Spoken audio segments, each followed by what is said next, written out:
bird show.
Everyone right here to the San Diego Wild Animal Park's Free Flying Bird Show. Now what that means is that all the birds you're about to see and saw in our pre-show are completely free and fully capable of flying away if they choose to do so.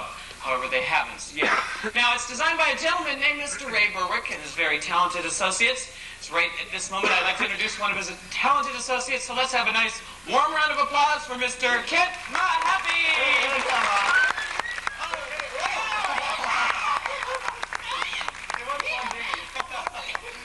Thank you very much. Thanks a lot, Ron, and thank you. Good afternoon, and welcome to today's first performance of Ray Berwick's Free Flying Bird Show. Now, what we try to do at this show is to give you a real good demonstration of some amazing and natural behaviors that would probably take you at least a lifetime to see in the wild. And of course, one of the most natural things a parrot do in the wild is imitate sounds. So we're going to start off by showing you at least half of a very popular parrot routine here at the park. You've heard of Bobby and Lolita, no doubt. Bobby is in New York right now doing David Letterman, which is going to air tonight if you can stay up that late, right after Johnny Carson. But that's all right, because we still have Lolita. She's a yellow-naped Amazon parrot, and she's about 15 years old. She's been with us for about 9 years, so we're just going to run her through some of her paces and see if it all works out. So first she's going to greet everybody. So how about if you say hello? Hello. There you go. Hello. Keep going. Hello. Hello. You can go on Hello. all day long. Hello. Hello. Hello. Hello. And Hello. one more. Hello. Very good. One for everybody almost. Thanks. And of course, we already don't know. What's your name? What's your name? Okay. She has a couple animal imitations she's been working on. Her first one is a very realistic dog. Can you bark? Bark. Bark. One more. There we go. A Chihuahua. A helium. Her next one also is a Siamese cat. No. There you go. No. Two more. No. One more. No. That a girl Lolita. Hey.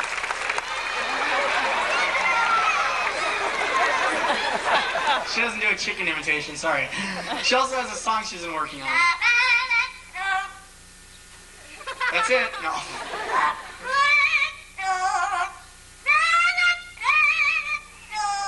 Pretty snappy, huh? You can all sing along if you like. Second verse. And the big finish. That a girl Lolita. It's really strange. She was donated to us, and this large family owned her. They had a bunch of kids. They had dogs barking, kids fighting all the time. That's where she picked up her stuff. What I've heard is that the reason they gave her to us is because she was too noisy. They couldn't handle the noise all the time. That noise, her singing, sometimes she'll sit backstage and just babble. Like if you're talking on the phone, she likes to imitate that. But she also picked up some of the kids. If they cry, there you go. And if you can tell a bad joke, you can always make her laugh. Now, if you're running, most of our commands are vocal commands. Like if you wanted to cough or something, listen to this. You ready? Cough. Cough. Okay. Now, the thing about laughing and crying, it's really neat because when we're doing the routine, you can make it look real natural, like it's just her reaction. Because to make her laugh, all you have to do is tickle her toe. You wanted to cry to show her seeds? Hey girl, if you wanted to sing, do this. Here we go. No. One more. Cough. Bark. No, bark. Meow. What's your name? Spanish. Hey!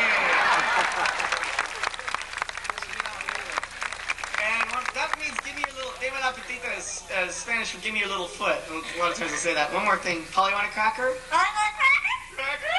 Okay. This last thing before she goes off, we'll have her say her name a couple more times. What's your name? Marcel. No. What's your name? I can't hear you. A little louder. More politely. One more. And last one. Got a girl. Once again, that's Lily.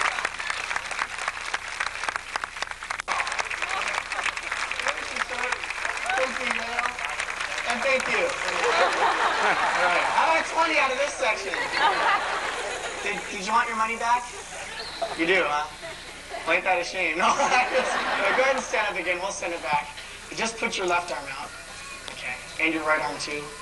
Okay, now flap real hard. I'm just kidding. Just your right arm with your palm flat up. I know I'm giving you a hard time. So put it right in the palm of your hand and just lightly close your finger. I bet you're real happy they volunteered you now. So put it right in the palm, just lightly close your fingers over the top. Watch this. She also talks, too. How are you?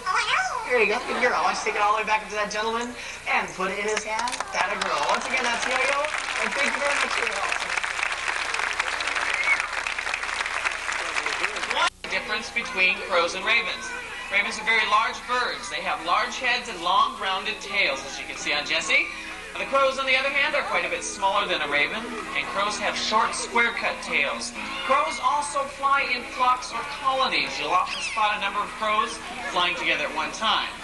Ravens are very strong. They're also acrobatic flyers. They'll spend quite a bit of their time each and every day just soaring on the wing, searching for their food. Now, you notice as Jessie goes out over the hillside to your left, he catches that nice breeze that picks him up and carries him around, so he really doesn't have to work too hard at all. Oops. Missed his course. I'm going out over the hillside, see if we can catch that updraft of air. How you doing, Jessie? Here he goes.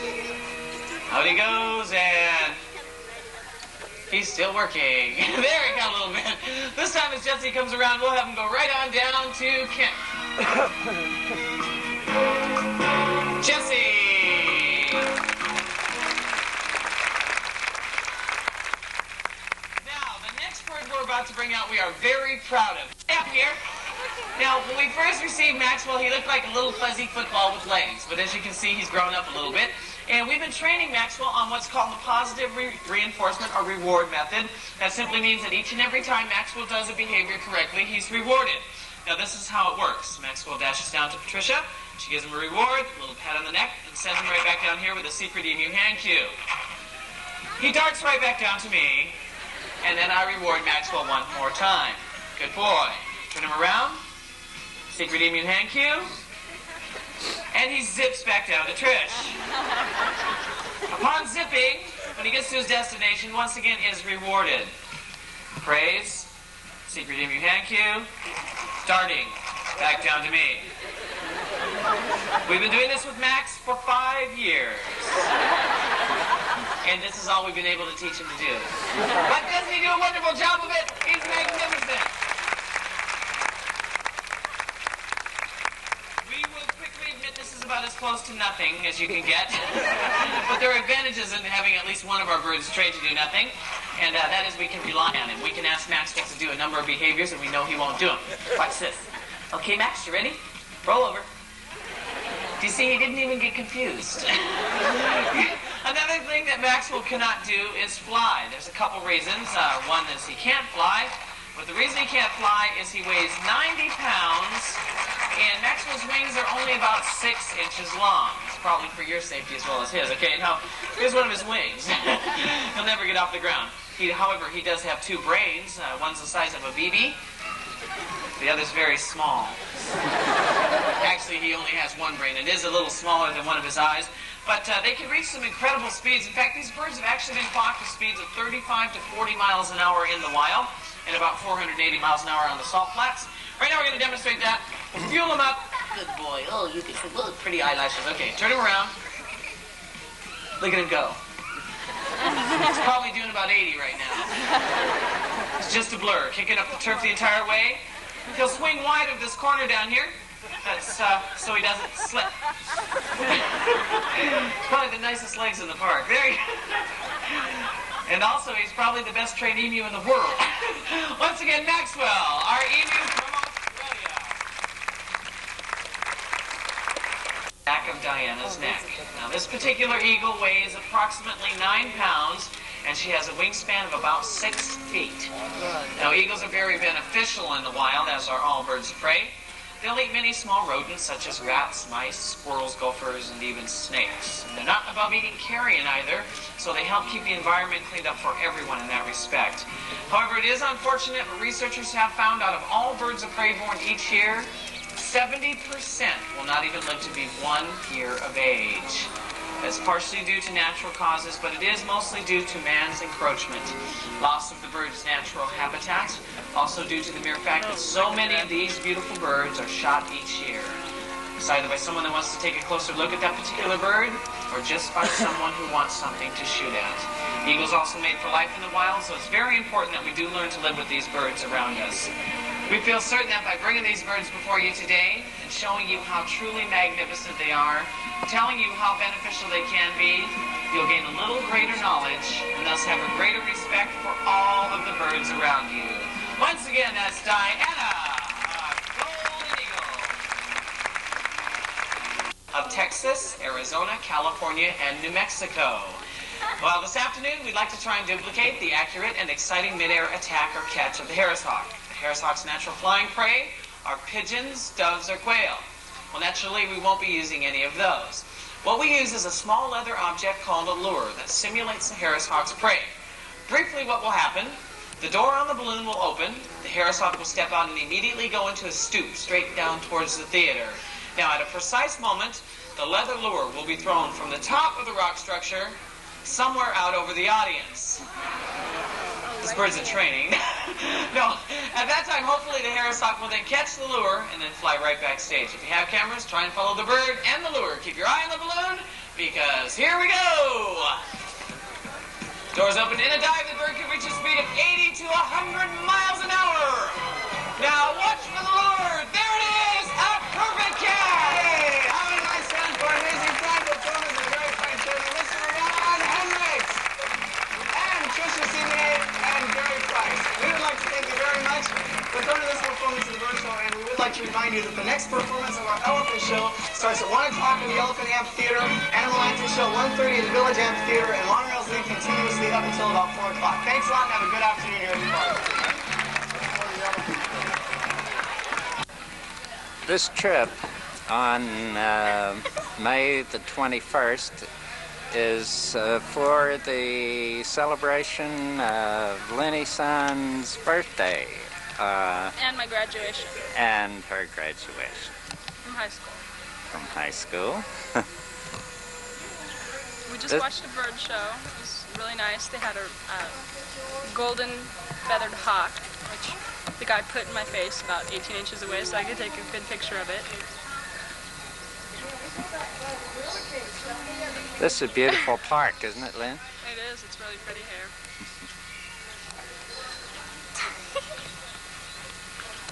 Are you having fun? It's nice. Now we're going to go look at the elephant show, right? Well, the valley is right to the right of this tree right in front of us here, right over on the other side there. Beautiful. It's a very, very pretty place up there.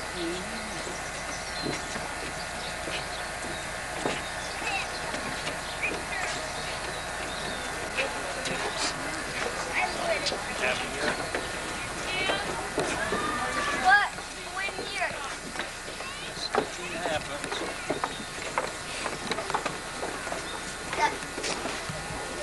What is someone thought someone else? Again? Again. One second. Where are we going? There's nothing.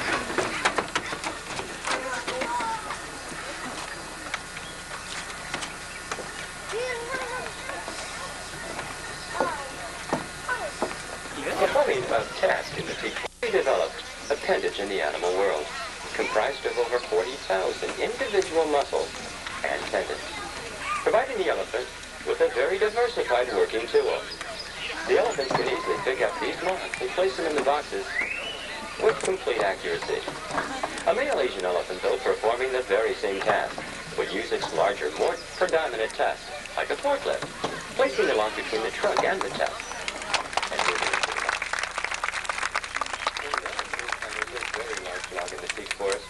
its mahout commands the elephant to pull it away from whatever obstacle it is sitting up against, using the trunk. Then, once pulled away sufficiently, the elephant maneuvers to the other side. And in the simplest of all methods, just kicks the log into its respective location. Traditionally, mahouts acquire their elephants at a very young age. The elephant itself is approximately 2 to 3 years of age. The mahout, a little bit older, but still young, at 5 or 6. And then the elephant and the mahout live together happily for the rest of their lives. Commanding the elephant from on top is very simple. The mahout simply gives the commands with its feet. The left foot moves the elephant to the right, and the right foot moves the elephant to the left. It becomes a friendship of trust and respect between man and animal. An elephant's day isn't all work. So it's time for rest and relaxation at the end of a working day in the big forest. And right now, let's have some fun. As the elephants play some traditional games and have some fun with their mahouts right here in our elephant amphitheater. Immediately following our show, please join us in the feeding area and have a close, very intimate encounter of your own with our Asian elephants. We'll provide the pellets and the elephants and tons of fun.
Oh my God.